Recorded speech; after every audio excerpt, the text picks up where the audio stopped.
The Isle of Man celebrates Victory in Europe Day, 1945. Brought to you by Manx National Heritage and Labyrinth History in Action Players. Programme 1. Announcing the news.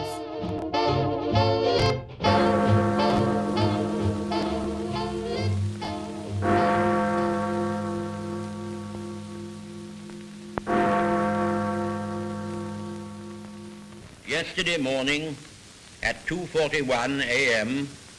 at General Eisenhower's headquarters, General Jodl, the representative of the German High Command, and of Grand Admiral Dönitz, the designated head of the German state, signed the act of unconditional surrender of all German land, sea, and air forces in Europe to the Allied Expeditionary Forces and simultaneously to the Soviet High Command. The German war is therefore at an end. We may allow ourselves a brief period of rejoicing.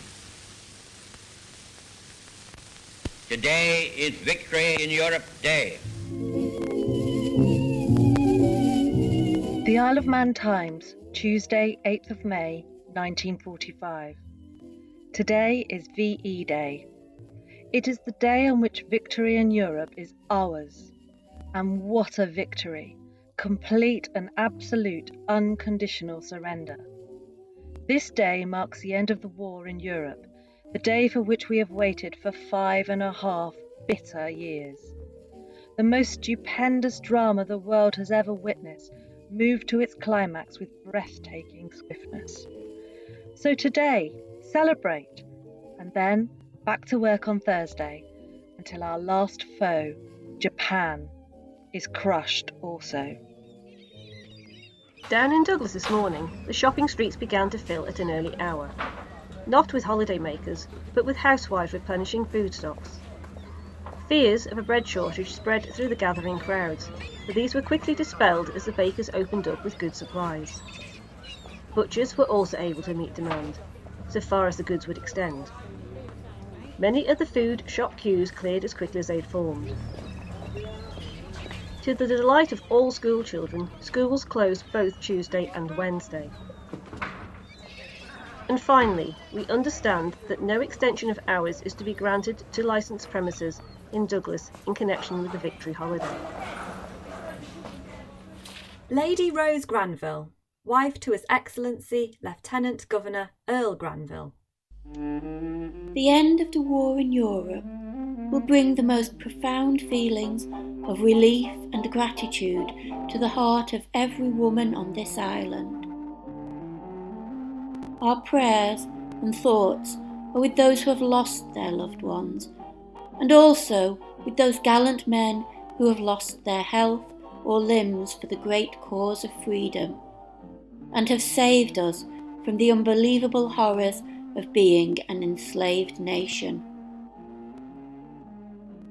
All of us who remained at home are now faced with the task of seeing that the great sacrifice of our men shall not have been in vain. Mr. J. D. Qualtrough, Speaker of the House of Keys. Not many of us imagined in 1939 the appalling magnitude of the struggle that lay ahead. There have been days since then when it seemed that there was little left to us except the will that said, "Hold on." But we have held on through the darkest days. Backed by the steadfast efforts of men and women in every rank of life, our fighting services, by their skill and fortitude, have saved this land and the cause for which they took up arms. The victory enables us to breathe freely again and to organize our energies for the building of a better way of life, and the evil things that threatened us have been utterly destroyed.